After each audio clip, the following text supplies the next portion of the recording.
The year is 1999, and Napster is breaking the music industry at a speed of 56K.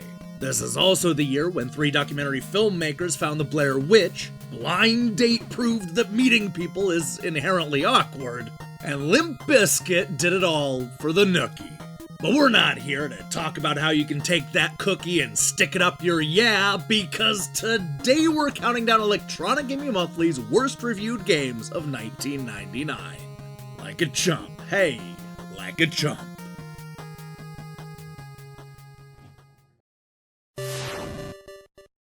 While Sony's Xtreme series has a bad reputation, it wasn't without its share of supporters. While the original ESPN Xtreme Games, or 1Xtreme as it would later be called, was largely maligned by critics, EGM actually had good things to say about the 1996 sequel. In fact, they gave it an 8, which was a bit of an outlier at the time. However, by the time Xtreme III showed up in 1999, the magazine's generosity was in short supply. It didn't matter that the games had finally shifted from sprites to polygons because the editors felt like this was a relic from the past that deserved to be retired. This game is worthless on so many levels I won't even have time to cover it all, starts Fake Ninja Sushi X. I'll just make a long list. No analog control, overt flogging of the extreme sports carcass, horrible graphics, slowdown galore, unresponsive controls, tedious tracks, constant stream of corporate advertising, and characters nobody can relate to, much less want to play. John Davison also gave the game a 1 out of 10, calling it derivative, copycat, cash-in sequel crap for the PlayStation. He concluded that it's so bad it's verging on being retro. Hey, I'm not sure I like the use of retro as a pejorative. Sean agreed, but wasn't nearly as harsh. 3 Xtreme looks like it should have come out in 1996 rather than 1999. I'm guessing that was more of a devastating gut punch at the time than it sounds like now. With Sean and Dean giving it slightly higher scores, 3 Xtreme averages a totally uncool 2.25 out of 10.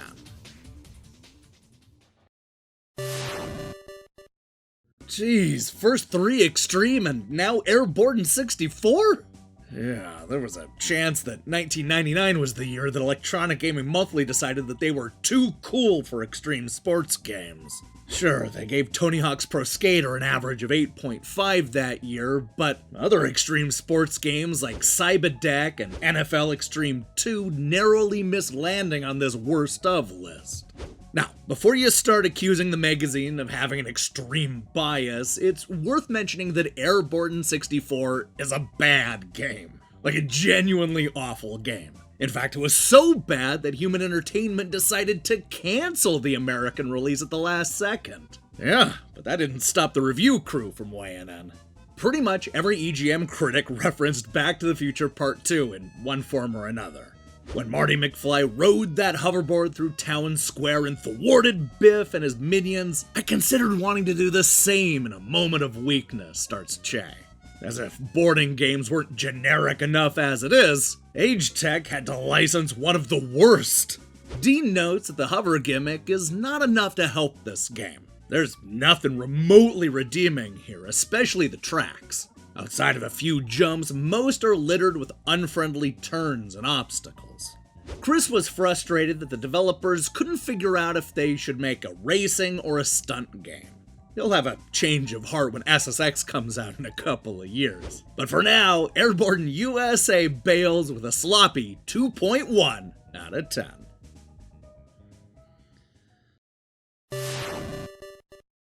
Long before unleashing Dark Souls and Sekiro on the world, From Software made Shadow Tower, a poorly received adventure game that may have been ahead of its time, depending on who you ask. The game is purposely vague, frustrating, and hard to play, almost going out of its way to rewrite everything you think you know about role-playing games. That approach to development would eventually go on to help From Software make a name for themselves in the industry, but the editors at Electronic Gaming Monthly hated Shadow Tower. Instead of giving the game to the full review crew, EGM decided to post a single-paragraph write-up that was supposed to be the voice of the entire staff. There aren't many positive things to be said about Shadow Tower. There are lengthy load times, even in the menu, and several glitches when entering different sections. Your character is incapable of running or moving quickly, and in order to attack an enemy, you must slowly angle your view, leaving yourself vulnerable to attack. Yup, that sounds like a From game to me. With only one single review, Shadow Tower scores a dismal 2 out of 10.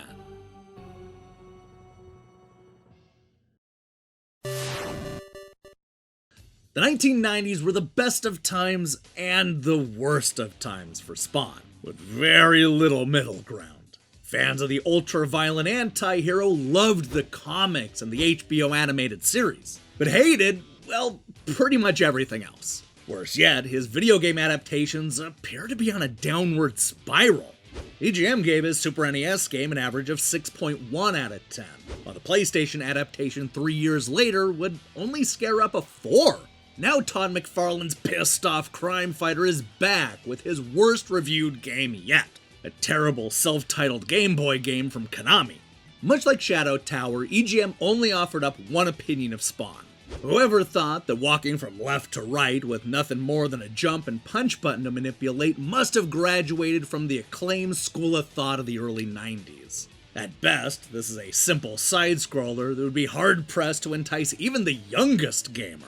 The unnamed critic ultimately concludes that even die-hard Spawn fans might want to skip this one and gave it a 2 out of 10.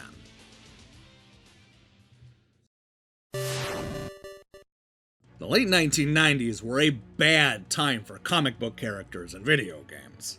By 1999, Electronic Gaming Monthly had already swatted down Lobo, Batman, and Spawn, so I guess it only makes sense to go after the biggest superhero of them all, Superman. Of course, this should come as no surprise since Superman 64 remains a constant punching bag 2 decades later. It's a constant mainstay on the worst games of all time list that the internet is so fond of, and for good reason. This is an awful game that is never fun to play. But is it possible that Supes found a defender at Electronic Gaming Monthly? Okay, so maybe calling him a Superman apologist is a bit too much, but Chris wasn't as down on this N64 turd as you might expect. Good license, great story, interesting characters, plenty of villains. Then why is it so difficult to translate Superman's world into a video game? He gave the game a 4 out of 10 and concluded that the execution is off, but it's not the worst license ever made into a game. John wasn't as charitable, giving it a 0.5. I've seen some crap in my time as a reviewer, but I think it's safe to say that this is the worst N64 game ever made. Even with the long review, John still didn't have enough space to express his hatred for this game. He loathed the graphics, gameplay, invisible walls, flying sections, and everything else about it. So why even give it a 0.5? It deserves at least a half a point for actually booting up when you turn it on. Ugh, I don't know about that. Shu found himself somewhere in the middle, saying that it's almost like amateur night at game programming school with this one. I guess that's a little nicer than Dean, who said that the Man of Steel had gone limp. To make matters worse, EGM would later award Superman the prize for worst use of a license, game that should have been cool but was crap, best reason for kryptonite, and biggest loser at this year's awards. With that awful distinction and an average score of 2 out of 10, it's clear that Superman was Electronic Gaming Monthly's worst reviewed game of 1999. Hey, thanks for watching this episode of EGM's Best and Worst. If you liked what you saw here, then you should know that we'll be back on Tuesday with a look at Electronic Gaming Monthly's best reviewed games of 2000. Now, here's the question I have for you. What is your least favorite game from 1999?